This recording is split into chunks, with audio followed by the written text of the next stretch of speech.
Muito importante porque a gente por vezes quer ouvir, mas tem um versículo que diz assim, que aquilo que o homem quer que seja feito para ele, faça ele primeiro aos outros.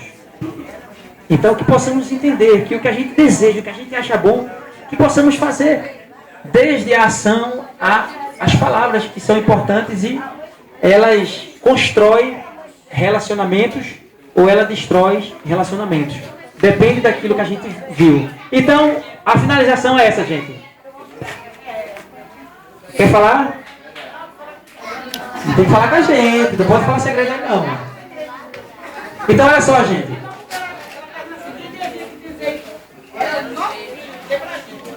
Aqui deveria dizer o filho para vocês, né?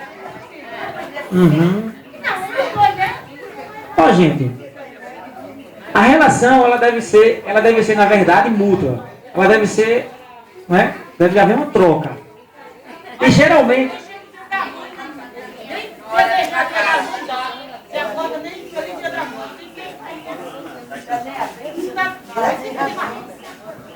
Mas como é que a gente pode vencer? Como é que a gente pode vencer? Pessoal, deixa eu fazer uma pergunta aqui. Como é que a gente pode vencer essa indiferença?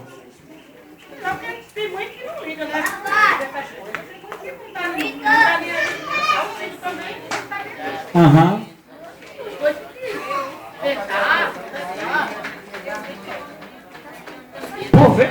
Por vezes, esses filhos que se comportam assim, talvez não tenham um esclarecimento como esse que a gente está tentando ter aqui.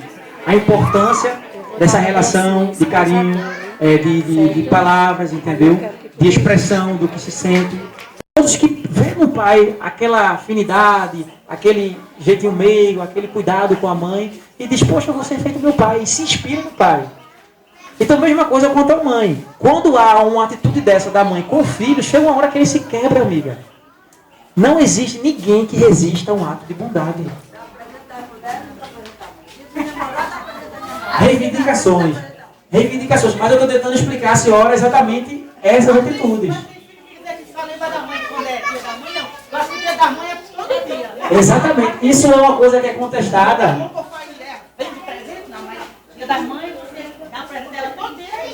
Essa questão do Dia das Mães é uma data, digamos, simbólica e que o comércio aproveita para poder vender um pouco mais. Mas todo mundo que considera que ama sua mãe sabe que todos os dias é um dia de você sentar com sua mãe e pegar um almoço juntos, trocar uma ideia juntos, dizer que a ama, dizer que ela é especial. Isso aí a gente sabe que depende. Agora vale lembrar que se é um dia que se lembra, a gente vai fazer jus para poder dar uma reforçada, que não atrapalha, só ajuda. Antônio. Eu gostaria só de dar um segmento. É o seguinte, a relação de mãe e filho vai muito mais além do que se lembrar uma vez por ano. Por exemplo, muitas das vezes o filho não sabe como chegar para a mãe e falar determinadas palavras, porque muitas das vezes a mãe não sabe ouvir quando o filho quer falar. Para ser mãe, para a gente primeiro ouvir, para a gente ouvir, a gente tem que primeiro deixar que a pessoa fale. O filho muitas das vezes começa de pequeno a adulto. Quando quer falar, e em determinado momento a mãe ou o pai diz assim, você não vai falar que eu não tenho tempo para te ouvir. E muitas das vezes, quando às vezes a mãe quer ouvir do filho, mãe eu te amo, ele não vai ter um filho fácil. Que deveria ter justamente por causa desse porque cria um bloqueio entre a mãe e os filho com a mãe espera do filho aquilo que ela não deu. Para ele que é a atenção, o carinho, o amor, o respeito. Mas aí, deixa eu falar uma coisa aqui, gente. Terminou, Antônio? Eu achei perfeito essa colocação de Antônio. E vou dar um exemplo em cima dela e só queria dar uma reforçada sobre o que a senhora falou. A gente não pode olhar pelas exceções. Porque se a senhora não vê 90% das mães jogando o filho no lixo. Isso aí é uma exceção, a gente não pode considerar isso. A gente, tudo bem, mas entenda. Isso não é. A gente sabe que isso é algo normal. A gente está falando de mãe, como vocês são, entendeu? Como a mãe de vocês foram. Entendeu? A gente está falando de mãe que de repente não tem uma estrutura emocional, enfim, e que tem uma ação como essa.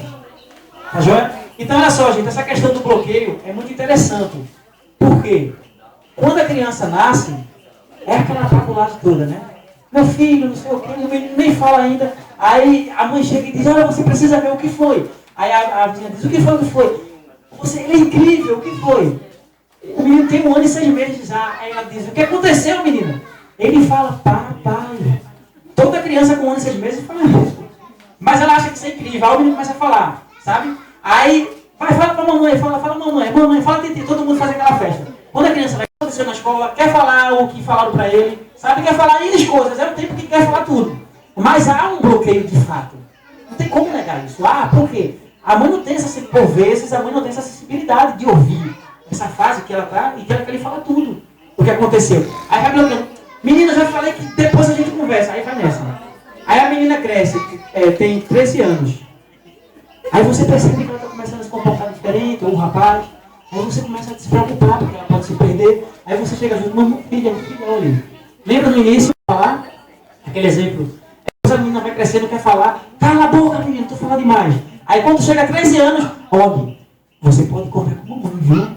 O que aconteceu de ruim, você pode... Aí a menina entra em parafuso, peraí. No início mandava falar, depois mandou calar, agora diz que posso escutar. Então realmente a gente tem que julgar o que está acontecendo. O que está se dando para poder chegar a esse caos de falta de comunicação. A maioria das vezes... Para finalizar... A maioria das vezes, os filhos têm mais liberdade em conversar assuntos com os colegas do que propriamente com os pais. Por quê? Devido a esse bloqueio que é geral. Ele tem mais liberdade de conversar assuntos com o colega do que propriamente com o pai e a mãe. Por quê? Porque ele se sente mais à vontade com os colegas do que com os pais. Porque os próprios pais geram o bloqueio. Então, gente, Ana, estou finalizando, viu? Estou finalizando. Então, fica aqui essa frase, fica essa questão de que na vida a gente se relaciona, por vezes falam coisas que não deveriam, nos arrependemos e que possamos consertar, e que possamos falar e conversar aquilo que a gente acha que deve ser conversado. Tá joia? Muito obrigado a vocês pela atenção. Que Deus abençoe. Amém. Mais uma vez nós queremos agradecer e como a gente tem dito a vocês, o Carrefour tem estado em parceria conosco e tem contribuído conosco, não é? Todas essas lembranças que vocês vão receber hoje, eles enviaram para a gente, para que a gente fizesse um bazar em prol da escola. Mas em reunião com os professores, com a equipe gestora, não é? A maioria decidiu que a gente deveria presentear vocês.